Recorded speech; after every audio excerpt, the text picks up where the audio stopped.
चलिए आरती लीजिए। गोविंद हरि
बोले गुरुजी, राजा परीक्षित पूछ रहे हैं, सत्राजित किम करो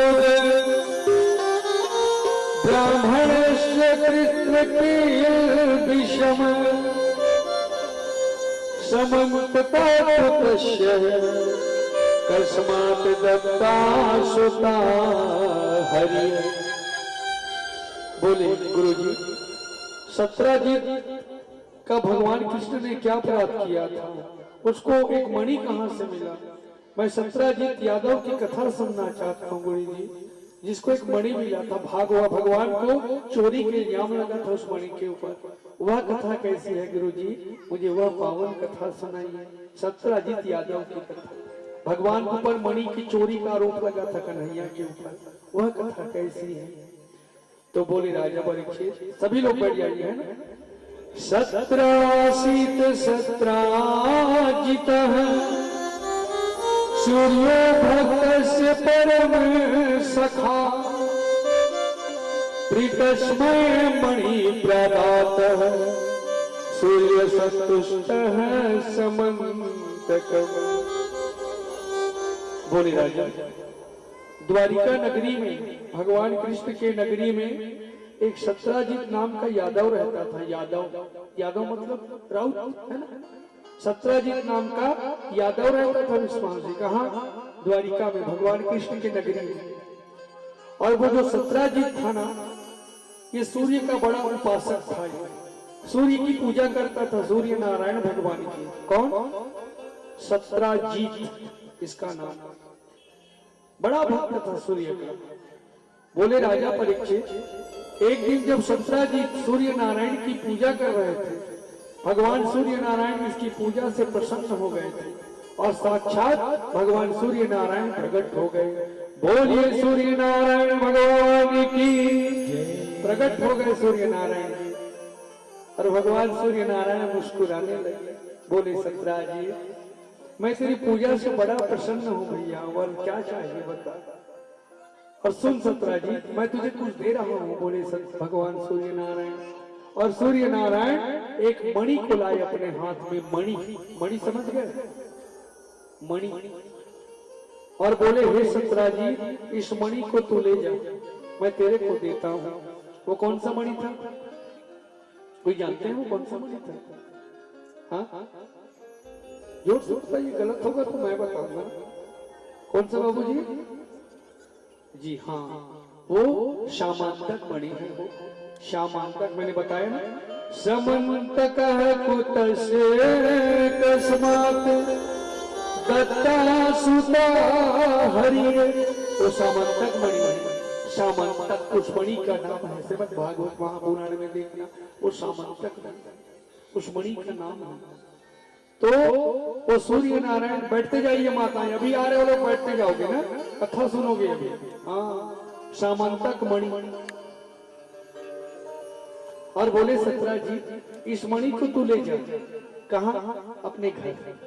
और घर में ले जा करके जहाँ तू पूजा करता है, पूजा स्थल में इस मणि को रख देना, रोज इस मणि की पूजा करना। हे सत्राजित, यह मणि जहां भी रहेगा वहां रोज 1.25 मन सोने का बरसात होगा। बोले रोज 1.25 मन सोना गिरेगा वहां जहां ये मणि रहेगा। 1 मन कितने किलो? 40 किलो। तो 1.25 मन का 50 किलो। रोज वहां 50 किलो सोना गिरेगा जहां मणि रहेगा। अब बताइए, सोना पहने हुई कहीं वाला सोना 50 किलो सोना रोज गिरे ही 300 मणि। तुम्हारे मन में रेम कैसे करते हो? रोज को 50 किलो सोना गिरे, बताओ तो अतकबर सोना गिरे ना, सोच लो, है ना। हाँ, 70,000 75,000 तोला भर करते हो, बताओ। और रोज 50 किलो सोना गिरना है विश्वास जी वहां। और ये भी बताए, और वो मणि का प्रकाश कितना था, उस मणि को आप जहां भी ले जाते ना विश्वास जी, 1000 ट्यूबलाइट फैलता उसके सामने में, इतना प्रकाश उस मणि में, क्योंकि सूर्य का दिया था ना। सूर्य तो वैसे भी प्रकाशवान रहते हैं। सामंतक मणि। सत्राजित उस मणि को पकड़े और घर आ गए। और घर आके भी सूर्य नारायण का बोले नहीं से एक पूजा कर गए। तो सत्राजित क्या किया, पूजा नहीं करी सो वो का करी एक ठन ओ मणि ला माला बना दे माला ऐसे वाला माला वो अपन गला में पहन दे सतराज जी सुने गला में वो मणि और उसी को पहन के घूमता था सतराज जी। एक दिन की बात है वो सतराज जी कौन है जहां भगवान कृष्ण का सभा लगता था ना वहां रोज बैठने जाता था। सियाने द्वारिका के जैसे गांव मन में सियान रखे नहीं बैठक मन में जाते तो वो सियाने द्वारिका के हो सुने तो रोज जहां भगवान कृष्ण का सभा लगता था ना वहां वो भी जाता था सतराज जी।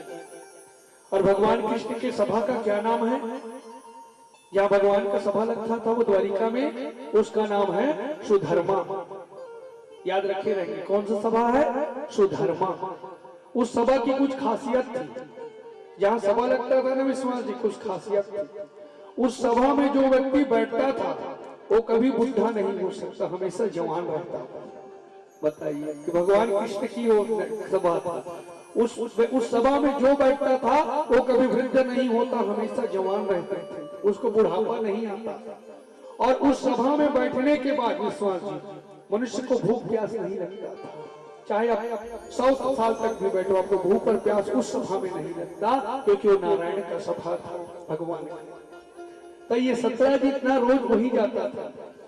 जब वो मणि को पहन के एक दिन उस सभा में गया ना सतराज जी तो जितने सभासद बैठे थे द्वारिका के सब अपने अपने आंख को बंद कर दिए। क्यों? क्योंकि मणि का प्रकाश था इतना प्रकाश हुआ सब लोग अपने आंख को बंद कर दिए। सबको लगा यहाँ सूर्य नारायण आ गए हैं लेकिन कोई सूर्य नारायण नहीं आ रहा है भैया मणि है सतराजीत की गलत मणि। बाद में पता चला वो मणि है तो सतराजीत आग बैठे तो सतराजीत का दूसरे आदमी बैठे रहा वो मन कहा कहीं सतराजीत ये मणि अब बड़ सुंदर दिखा थी हम मन कहा रहे सतराजीत ये मणि ना ते कन्हैया ले दे द्वारिकाधीश ला भगवान ला दे दे सतराजीत वो लो अच्छा देखी भगवान ला तोला ये मणि नहीं खुला थे अच्छा नहीं दिखत तोला की काबा की कई जन कई ठन चीज नहीं खुले जी ने बता तो हाँ खुद खुले ऊपर अरे भैया पहनावा और हवा कई जन कतको बगीरा पहिन डरे जिल्ली खुले का हाथ कब्बू नहीं खुले और सतराज जी बिरबिट ले करिया रहा है बिलवा और करहच करिया रहा है कोयला बरोबर तमड़ी ओली खुलत रहा है सुने बनी नहीं दिखत रहा और भगवान सुंदर दिखे सब धनका की कन्हैया दे दे मणि भगवान अच्छा दिखी तो सतराज जी मन में कहा सोचते हाँ कहीं गलत नहीं चला देबो हमारे कहीं पहिन देकर बड़ा कर भैया दी वो राजा हरे कुछ ना देबो नहीं दे हम काप देबो हमरा सूर्य नारायण दे।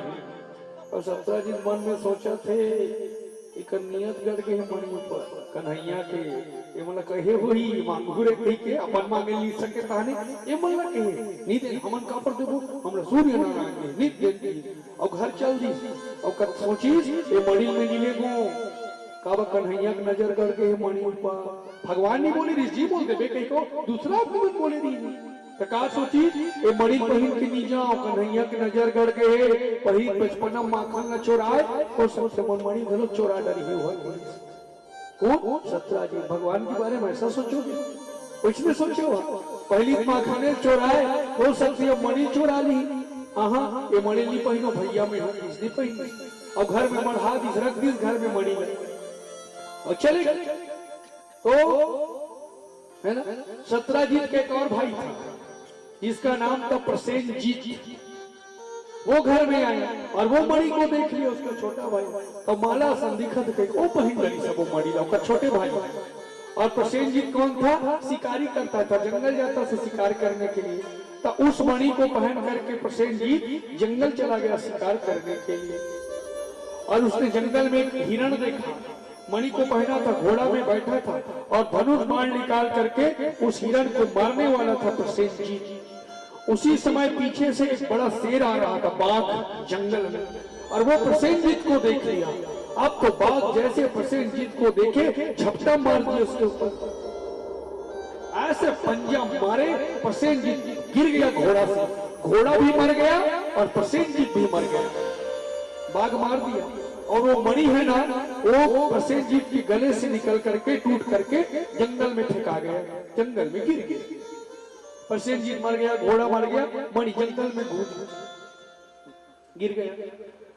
तो शेर थोड़ी मणि ले गिरी बाघ चले गए वहां तो उसी समय वहां भालू आ रहे थे जहाँ मंत महाराज वो आ रहा है भालू वो देखी इस मणि अब वो मणि धर ली सो भालू है।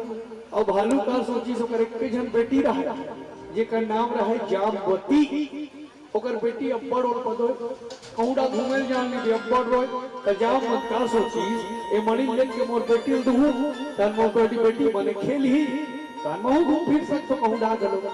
और उस मणि को सामंतक मणि को जामवत अपनी गुफा में ले गया वो भालू और अपनी बेटी को दे दिया खेलने के लिए। तन दिन भर जामवती ने गुफा में खेले हुई मणि है भालू बेटी है। अब बेटा 17 दिन घर में आए तो मणि देखते नहीं है घर में मणि है। 17 जी ढूंढत भरले ढूंढी और नी मिलिस नी तनका की जान तो हो मैं जानत रहे तो कन्हैया नियत गड़गड़ी इस मणि ऊपर वही चोरा है मोर मणि लग इस पे जान करे। हाँ ओकर तो शुरू दिल ने नियत गड़े इसे मणि वही चोरा है मणि लग। और द्वारिका में हल्ला करते कन्हैया चोरे मोर मणि चोरा है कह के बताओ किसके ऊपर इल्जाम लगाया जा रहा है भगवान के ऊपर। बताओ भगवान ने चोर कहा। सुने विश्वास जी ऐसे ऐसे दुनिया में आदमी है। भगवान कृष्ण की छोड़ी कोई आरोप लगाएगा भगवान राम ने नहीं छोड़ी कि हमारा संग कोई छोड़ी बताओ है ना। हाँ यहाँ आरोप लगाने वाले की कमी नहीं है माता मैं बता तो सुने ते अच्छा लोग कर भी नहीं जो आरोप लगाना है फट के ऊपर आरोप लगा दी। हाँ तो कब को बढ़िया कर निकल रहे थे नहा करके शाम के समय था नदी से नहाने गए थे भगवान कन्हैया। और जब भगवान कृष्ण नदी से बाहर निकले नहा करके तो क्या देखे शाम हो गया था चंद्रमा आया था। चंद्रमा ऊपर में आकाश में तो भगवान चंद्रमा को देखे थे। और वो कौन सा चंद्रमा था वो चतुर्थी का चंद्रमा था गणेश चतुर्थी का। और गणेश चतुर्थी के चंदा को देखने से दोष पड़ता है माता कभी नहीं देखना चाहिए गणेश चतुर्थी के चंदा को। और कौन देखे आज उनको कृष्ण जी। और देखी सो भगवान समझ गए अरे बाप रे आज मोर पर कुछ तो गलत होने वाला है मोर साथ कुछ तो इल्जाम लगने वाला है कि ज्ञान रुक्मणी जाग बता दो रुक्मणी आज मुझसे बड़ा गलती होगी। रुक्मणी का जी कहा होगी स्वामी आज मैं चंचल देख कर हो गणेश चौथ की आज मोर पर कुछ गलत होने वाला है दोष पड़ने वाला है। रुक्मणी चौथ के चंदा गणेश चतुर्थी के चंद्रमा को नहीं देखना चाहिए ये हमारे शास्त्र कहते हैं।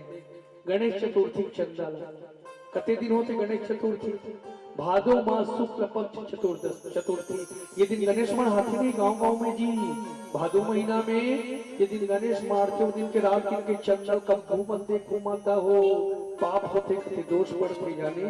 हाँ भले नहीं जानत रहे बात लगे लेकिन सुनत हो सुन ले रहा भागवत में लिखा है गणेश चतुर्थी के चंद्रमा को कभी मत देखना और देखोगे आपको दोष पड़ेगा। काबर दोष पड़ेगा एक बार की बात सुनो। जितने भी देवी देवता है ये पृथ्वी की चक्कर लगा रहे थे अपने अपने वाहन में बैठ करके। शिव जी के वाहन क्या है काकर ऊपर बैठे शिव जी है नंदी माता दुर्गा से भगवान विष्णु गरुड़ ब्रह्मा जी हंस इंद्र ऐरावत श्याम कार्तिकेय मयूर और गणेश जी मुसवा चूहा है नहीं जो कहो। तो सब देवता अपन अपन वाहन में चक्कर लगा रहा और गणेश जी घलोक रहा है मुझे और चंद्रमा घलोक रहा है चंद्रमा उहू रहा तो वो पीछू में रहा है गणेश जी पीछू में रहा है और चंद्रमा घूम रहा है।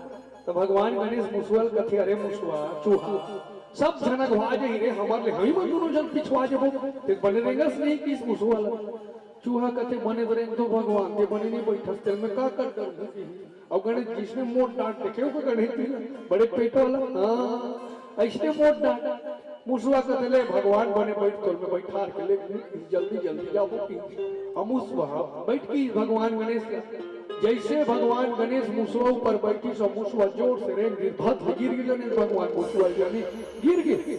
और जैसे गणेश भगवान गिरीश नहीं होकर पीछू छोड़ रहा है चंद्रमा तो जोर से हाथ गिर के गणेश भगवान हाँ यहाँ गिरबे हंसते भैया आदमी मन पूछ हंसते नहीं ते कहूँ कर गिर के देख दे पहले उठाए पहले हंसी तो दो के वहां से गिर के फेंके हाँ ते गिर के देख दुनिया में बाद में उठाई पड़ी हंसी वहां से गिर के ना गिर रहे ता गणेश भगवान गिरे ना तो चंद्रमा हंस दिए ऐसे देखिए गणेश भगवान चंद्रमा, लेकिन कहीं नहीं, अरे शिव जी बेटा है, का कहीं कुछ नहीं बोल।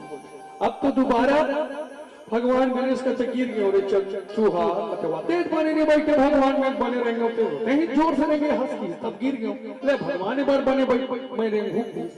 अब तो दोबारा भगवान गणेश चूहा में बैठे और जैसे बैठे मुसवा फिर रेंगे, फिर दनाग में गिर के गणेश भगवान भूया। अब तो चंदा और जोर से हंस देखते, हाँ और हंस ऐसे देखिए, लेकिन कहीं ना कहीं गणेश जी चुप कहीं से सब जन हंसते रहे, मुसवा से बने नहीं रहेंगे, तब मेद बने रहेंगे तो भगवान की ही बने नहीं बैठा, दुगाव हो गए गिर गए, भगवान ने बार नहीं गिनाव बने बैठ गई। अब तो तीसरे बार बैठे और तीसरा बार बैठी तो फिर जोर से लगी, तो फिर जोर से गणेश भगवान गिर के तनाक ले। अब तो चंद्रमा ताली बजा के हाथ में गिर गई। गणेश जी का क्रोध बढ़ने लगा और बोले चंद्रमा तू इतना घमंड है अपने चेहरे के ऊपर, अपनी सुंदरता के ऊपर, तू मेरा परिहास करता है, जब मैं तुझे साथ देता हूँ तत्काल काला हो जा, तू तत्काल काला हो जा चंद्रमा तू। भगवान में सबसे सुंदर कौन? कृष्ण। और देवताओं में सबसे सुंदर कौन? चंद्रमा। देवताओं में सबसे सुंदर चंद्रमा को ही माना गया है। आज भी चंद्रमा की उपाधि देते थे, बड़ सुंदर दिखते वो, एक मुंह चंद्रा से भी कथी नहीं। हाँ, आज भी चंद्रमा को उपाधि मिलता है। गणेश जी क्या बोले? अंदर न घमंडी सपन सूरत की जाने, ओकरे कारण हाथ से गणेश जी देख के कभी किसी का मजाक नहीं उड़ाना चाहिए, चाहे वो मोटा रहे, पतला रहे, लंगड़ा रहे, अंधा रहे। और अगर आप भी किसी का ऐसे मजाक उड़ाओगे आपको भी भुगतना पड़ेगा। आज गणेश जी के शरीर का मजाक उड़ाए चंद्रमा।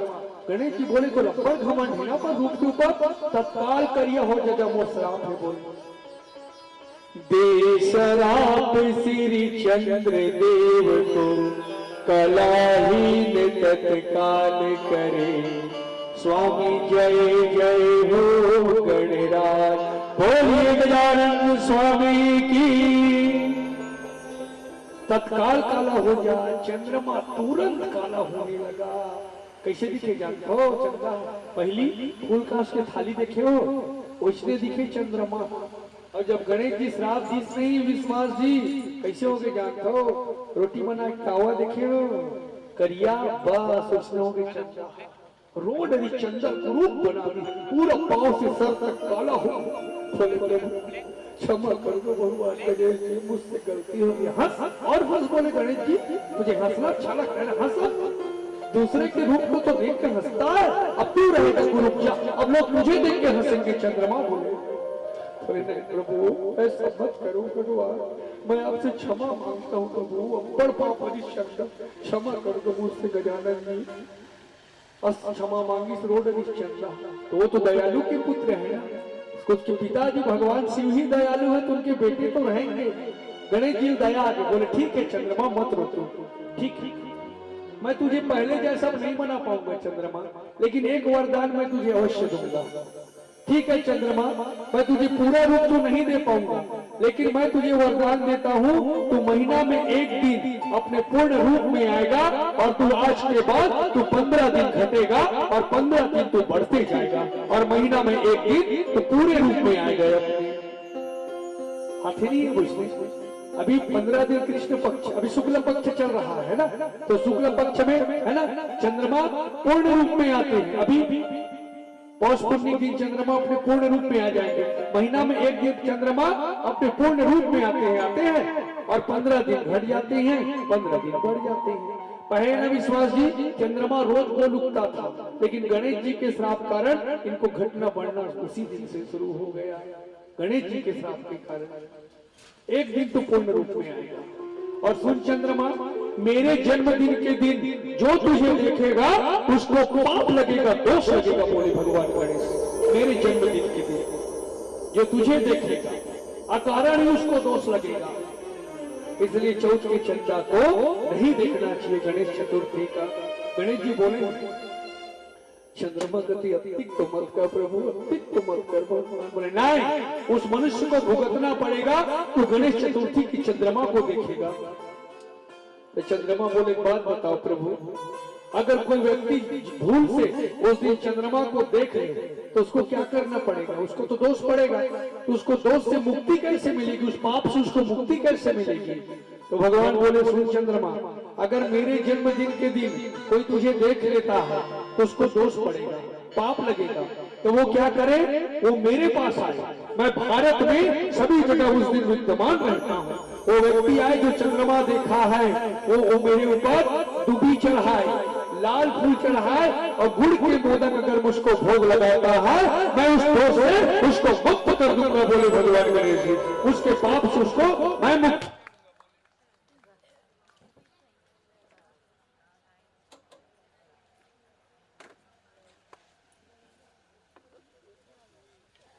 तो गणेश जी की पूजा कर लेना, वो उस दोष से मुक्त कर देते हैं। भगवान गजानन स्वामी गणेश जी उस दोष से मुक्त कर देंगे।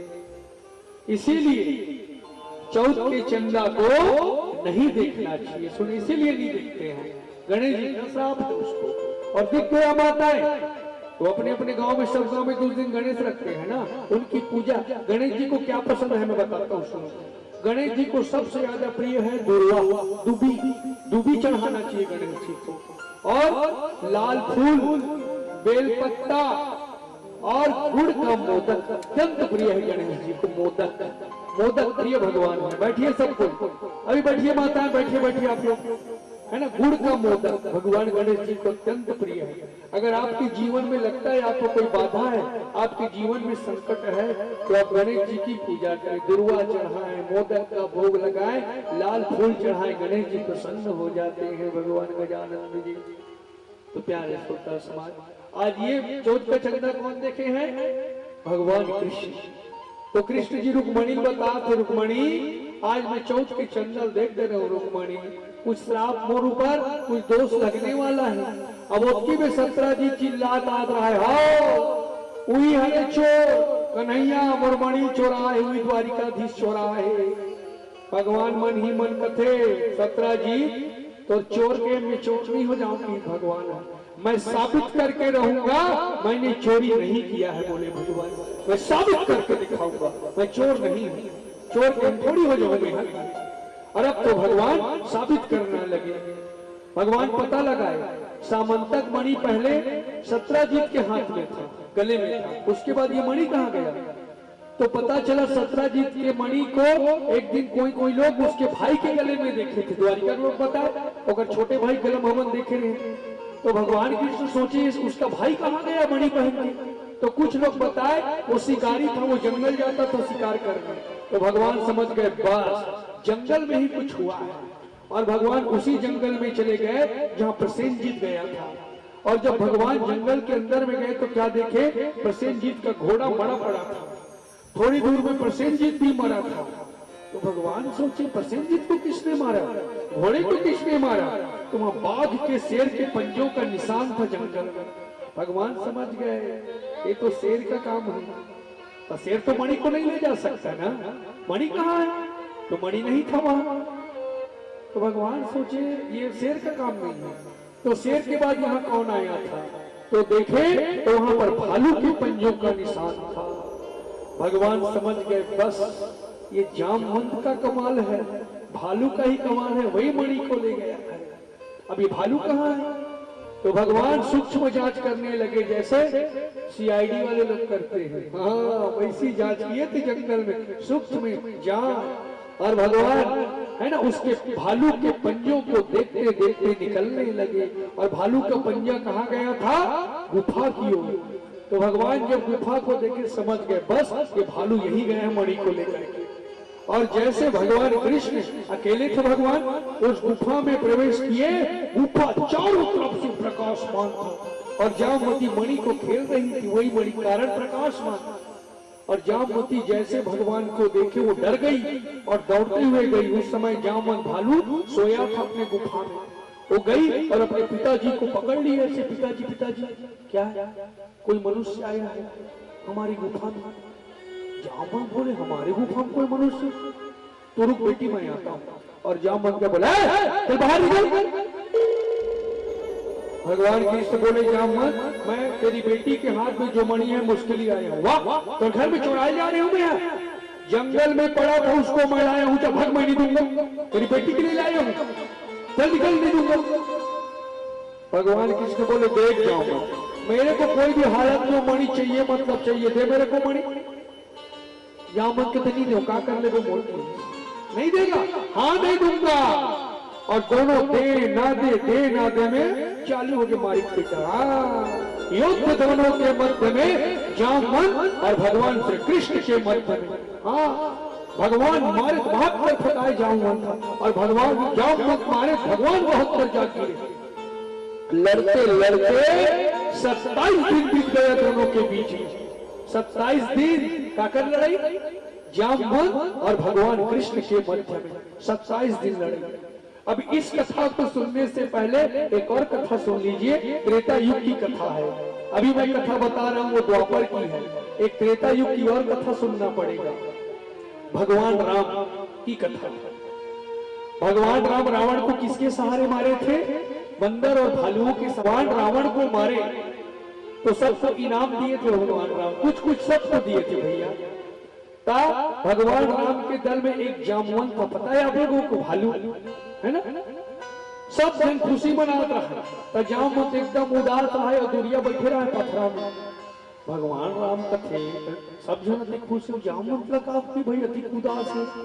तो भगवान राम जामवंत कर जैसे जामवंत अपन हाथ में खुजलावत रहा है, ऐसे भालू में बैठ।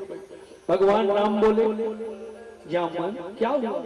सब कोई इतना खुश है भैया, देखा बार खुश नहीं है जी, रावण जीते हैं, लंका जीते हैं।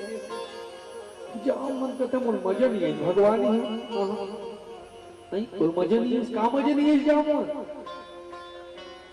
अतिक बल लड़ाई हुई प्रभु, लेकिन मोर लेके का झन लड़ाइया नहीं मिली मोला मोर असल ताकतवर मोले कुछ नहीं मिली प्रभु।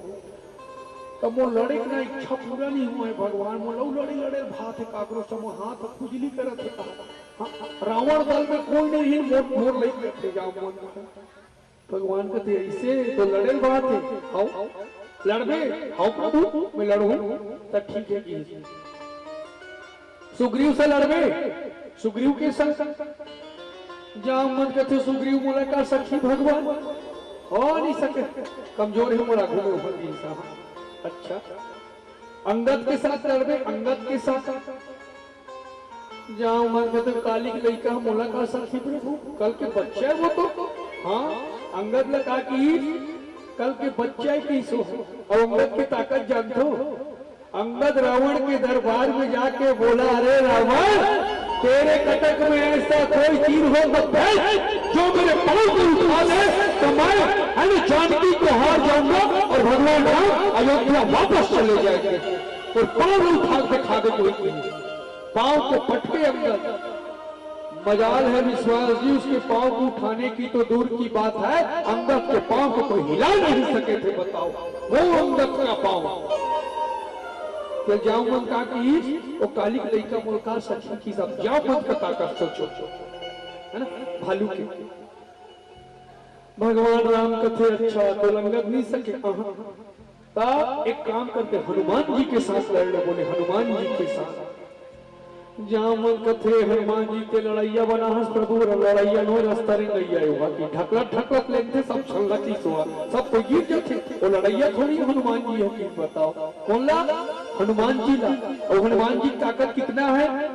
अतुलित बल धामम, रामायण में इनकी बल की तुलना नहीं किया गया था हनुमान जी के बल किला।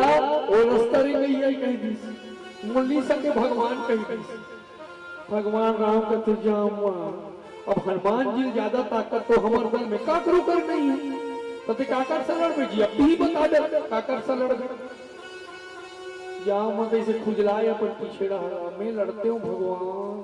तो राम जी का है बताने काकर से लड़ में जाऊंगा मैं कहो तोरे से लड़ते हो भगवान की राम यही मोर बराबरी दिखस बिल्कुल भगवान। भगवान राम मुस्कुराने लगे और बोले देख जामवंत मैं कौन हूँ? राजा है और ते कौन है? मंत्री है। अब आज हम दोनों जन झगड़ा होगा, दुनिया वाला का कहीं देख तो रावण न मारी न अपने मन झगड़ा होगे कहीं, ये जाम लगे नहीं दुनिया वाला। तो ठीक है जामवन, तुम उससे युद्ध करना चाहता है ना, लेकिन इस अवतार में नहीं। हे जामवन, जब मैं द्वापर में कृष्ण बन के आऊंगा तू मेरी प्रतीक्षा करना, मैं तेरे से युद्ध अवश्य करूंगा, बोले भगवान। और इसी बात को सिद्ध करने के लिए भगवान राम कृष्ण बने हैं और यही जामवन दूंगा, उसको आप दोगे भगवान? बोले हाँ जामवन मैं दूंगा। अब तो जामवन बोले कि हे प्रभु मुझे कुछ नहीं चाहिए भगवान, आपके उस रूप को देखे भगवान, रामावतार के रूप को देखे कई वर्ष बीत गए प्रभु, मेरे नैन तरस गए हैं भगवान, आपको रामावतार में देखे एक बार प्रभु आप मुझको राम रूप का दर्शन करा दीजिए भगवान। कृष्ण बोले, भगवान बोले बिल्कुल जामवन। प्यारे श्रोता समाज, अब तो उस गुफा में भगवान बंसी लेकर के खड़े थे और अब तो भगवान के हाथ से बंसी गायब हुआ और धनुष बाण लेकर के भगवान राम प्रकट हो गए। देवता पुष्पों की वर्षा किए और ताली बजा करके सारे देवता भगवान का ध्यान करने लगे। कैसे? आइए सभी लोग ध्यान करें। राम सिया राम सिया राम जय जय राम, राम सिया राम जय जय राम। ताली बजाइए सब कोई। सिया राम जय जय राम, राम सिया राम जय जय राम।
मंगल भवन भगवान रामायण अवतार।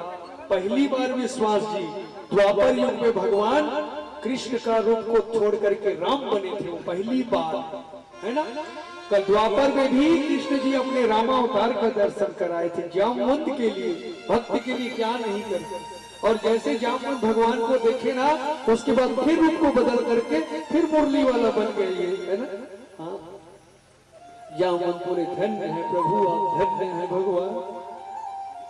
भगवान बोले जामवंत, जो तेरी बेटी के हाथ में जो मणि है ना, इसका मेरे ऊपर चोरी का इल्जाम लगा है जामवंत, इसलिए मैं मणि के लिए आया हूँ, दोगे मेरे को?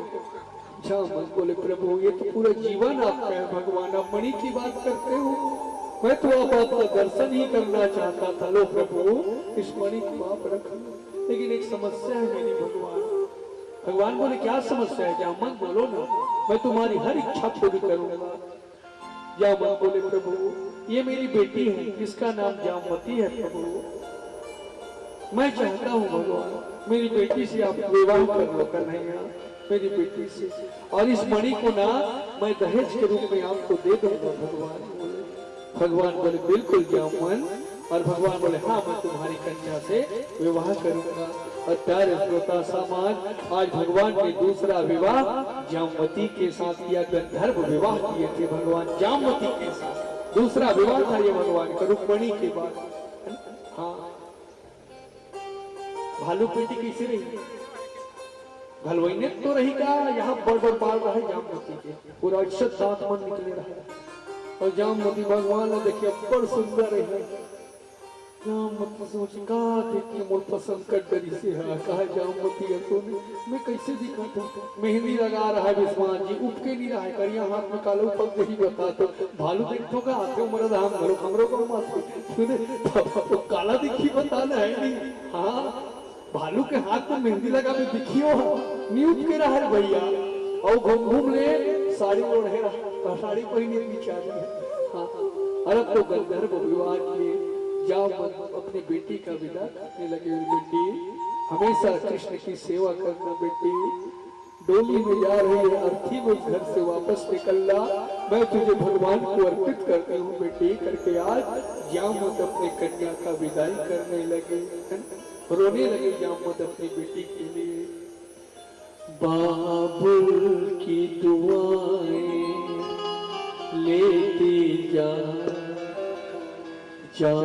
तुझको सुखी संसार में, बाबुल की दुआएं लेती जा तुझको सुखी संसार में, बाबुल की दुआएं लेती जा तुझको सुखी संसार में। मैं की कभी ना याद आए, ससुराल में इतना प्यार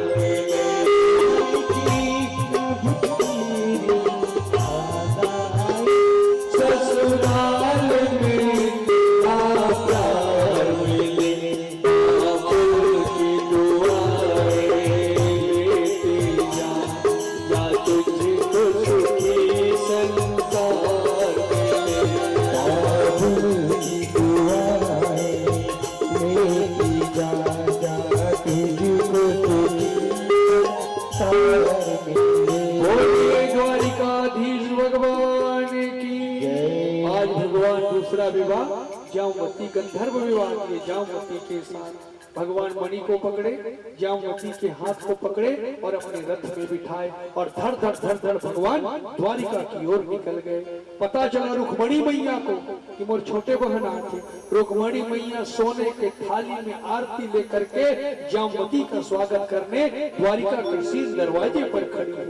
भगवान रथ को रोके, बोले देख रुक्मणी कौन आई है, तेरी छोटी बहन आई है। रुक्मणी देख कौन आई है, रुक्मणी तेरी छोटे बहन का मुख दिखाई करना है, क्या लाई है अपनी बहन के लिए। रुक्मणी कहते ये दे प्रभु 9 लाख के सोना का माला लाने हम और बहनी बर दिखाए कान भगवान कर मुहूला तो काला मुहूल दिखाई दिखाए करी पीलम दिखाई जी भलवाई मुंह थोड़ी दिखाई खोल के यदि और मुंह कही के हाँ ओकर पूरा मुंह का न कर रहा है और वो देख डर रही से जामवती रुक्मणी बाप रे सुंदर कत्तिक रुक्मणी मैया है ना सुंदर, अरे लक्ष्मी माता है वो हमें कैसे दिखत हो कैसे दिखते का भगवान का तो देखान देना रुक्मणी तो रुक्मणी का तो दुनिया बाहर मुंह तो क्यों तो बच जात कैसे मुंह दिखाई नहीं अपन दिखाई तब तो तू स्वामी जानो मानो दुनिया में ही सुंदर है कैसे करते मुंह का न तो पथ अपन।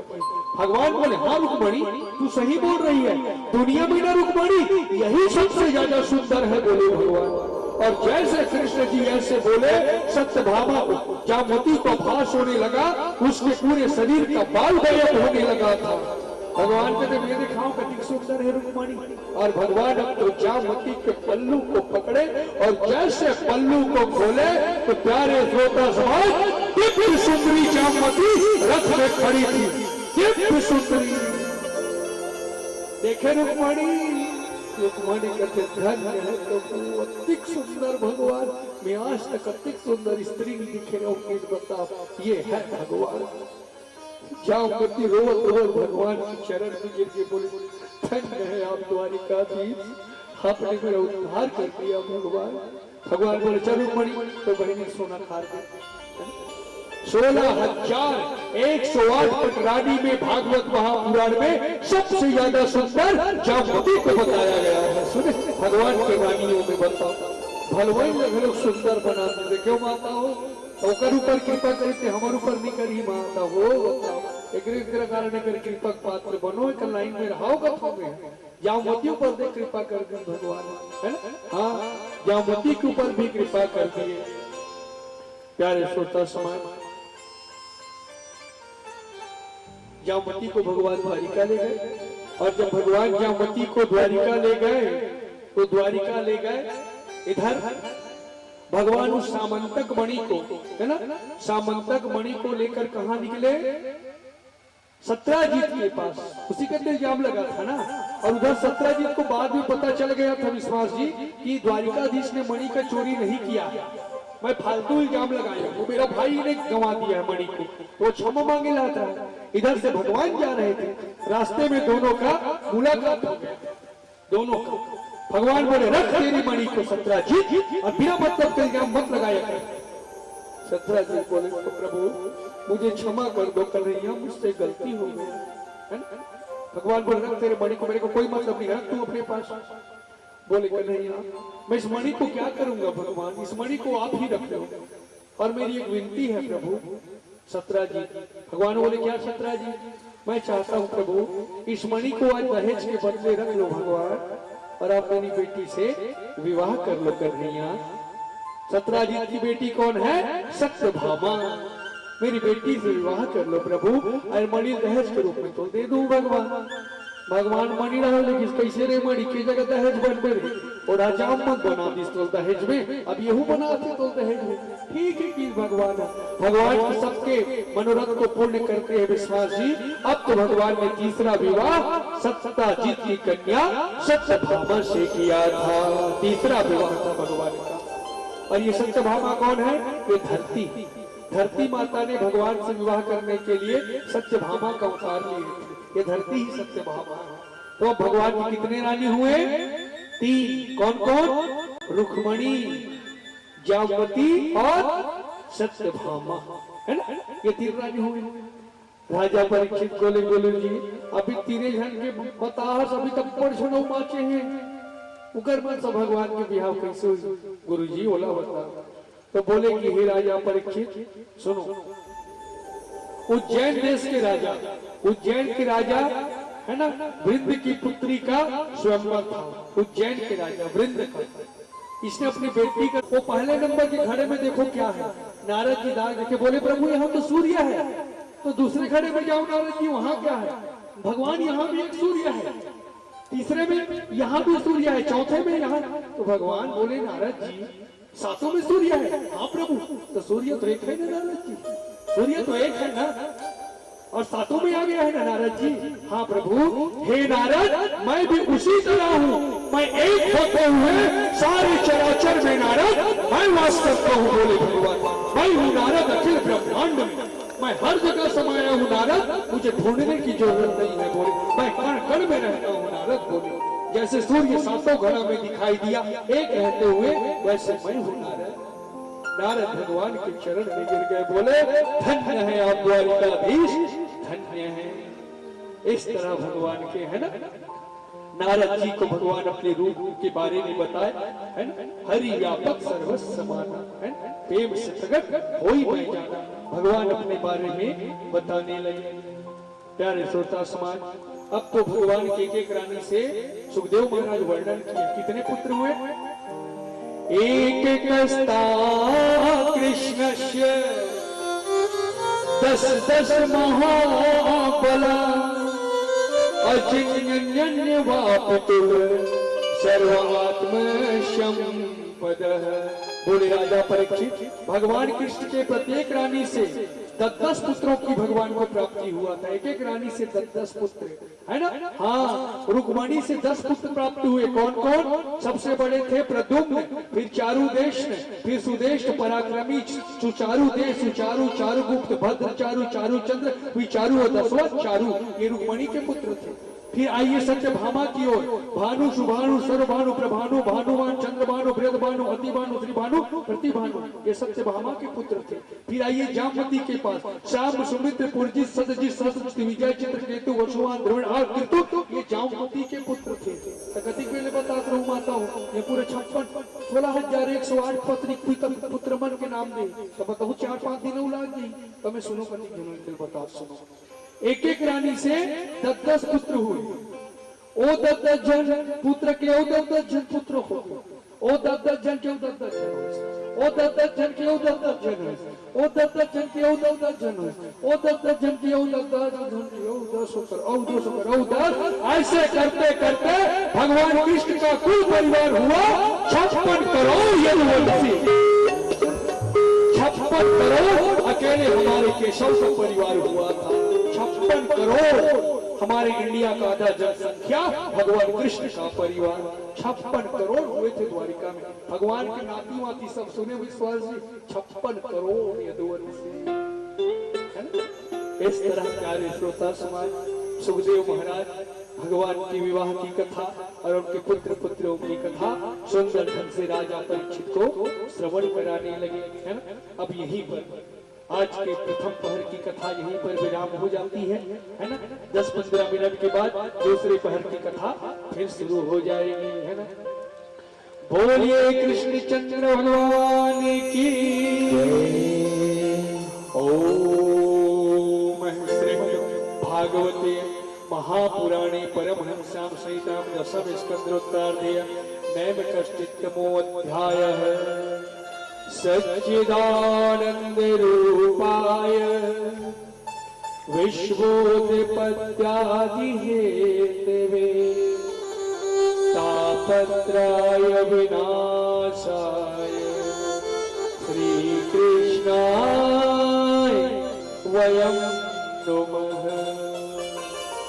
बोलिए भागवत महापुराण की जय। राधा माधव भगवान की जय। बोलिए व्यास नारायण भगवान की जय। बोलिए सुखदेव महाराज की जय। बोलिए गौकर्ण ब्राह्मण की जय। बोलिए राजा परीक्षित की जय। चलिए सब लोगों को चाय पानी पिला दीजिए और, है ना, चना चावल बाद में। तो दुर्योधन बोला, युधिष्ठिर तुम सब हार गए हुए काम करो, द्रौपदी को दांव में लगा दो। अगर तुम द्रौपदी को लगाओगे और जीत जाओगे तो जितना तुम हारे हो हम सबको वापस कर देंगे। अर्जुन बोले नहीं भैया ऐसा मत करना, द्रौपदी को दांव में मत लगाओ। लेकिन युधिष्ठिर, है ना, सोचा वापस मिल जाएगा। वो पासा जो शकुनी जो पासा फेंकता था वो किससे बना था जानते हो? उसके पिताजी की हड्डियों से बना था वो पासा। इसलिए वो पासा शकुनी की ही बात मानता था केवल, और किसी की बात नहीं मानता। तो द्रौपदी को भी हार गए थे पांडव। हाँ, द्रौपदी को हार गए। तो प्यारे श्रोता समाज, बोले दुर्योधन दुशासन जा उस द्रौपदी को खींचते हुए लाना, खींचते हुए बाल को पकड़ के खींचना उसका। और द्रौपदी कौन है? दुर्योधन की भाभी है। भाभी है ना? हाँ बताओ। और ये दुशासन क्या किया था? गया उस समय द्रौपदी रजस्वला थी, महावारी में आया था द्रौपदी का, बाल धो के नहाई थी। तो ये दुष्ट गहर बाल को ऐसे पकड़ के खींचा, द्रौपदी जमीन में दम से गिर गई। और द्रौपदी को वो दुशासन खींचते हुए उस सभा में ले गया। बताओ, आज एक नारी का अपमान हो रहा था हस्तिनापुर राजसभा में। दुर्योधन बोले, दुशासन इस द्रौपदी के सारे वस्त्र को निकाल दे और मेरी जंघा पे लाके बिठा दे इसको। कर्ण क्या बोला? द्रौपदी तेरे तो 5 पति है, एक पति और बना ले दुर्योधन को, तू तो 5 पतियों की वेश्या है। बोले द्रौपदी को कर्ण, इसलिए तो महाभारत के युद्ध में एकदम मारे गए थे। भरी सभा में आज एक गुरुकुल की पुत्र वधू को समय अपमान हो रहा था। साड़ी को खींचने लगा दुशासन। द्रौपदी बहुत रोई। बताओ, आज वो बहू है गुरुकुल की और एक बहू का नारी का अपमान हो रहा था उस सभा में। द्रौपदी सबको मदद के लिए चिल्लाई, लेकिन ऐसा मैं बताया ना, ये दुनिया ऐसी है, एक दिन ऐसा ही होगा आपका परिवार भी आपका साथ छोड़ देगा। देखिए ये सब रिश्ते नाते वही स्वार्थ लागी करे, सब प्रीति सुर नरमुनि सबकी यही रीति, सब स्वार्थ के वश एक दूसरे से दुनिया में टिके। स्वार्थ है तो परिवार है। आज पांडव भी सिर नीचे करके बैठे थे, वो गदाधारी भीम, गांडीवधारी अर्जुन भी आज द्रौपदी के लाज को नहीं बचा पाए, सिर नीचे कर दिए। सबको चिल्लाई थी द्रौपदी मदद के लिए। बताओ कहाँ जा छुपे हो प्यारे कन्हैया, यहाँ लाज मेरी लुटी जा रही है, दुशासन के हाथों तेरी द्रौपदी की सभा बीच साड़ी खींची जा रही। कोई आज उसकी विश्वास जी द्रौपदी की रक्षा करने वाला वह नहीं। वहां कौन बैठे थे? भीष्म पितामह, द्रोणाचार्य, कुलगुरु। लेकिन आज किसी में इतना हिम्मत नहीं था कि सब द्रौपदी की रक्षा कर सके। द्रौपदी चिल्लाती थी सबको, हे भीष्म पितामह, गुरु बोलो, पितामह बोलो, तुमसे तुम्हारी बहू पूछती, आप रक्षा कीजिए। मैं आपकी बहू आपके सामने मेरे वस्त्रों को निकाला जा रहा हूं। क्या ऐसा कोई नहीं जो कि स्त्री के सम्मान की रक्षा कर सके?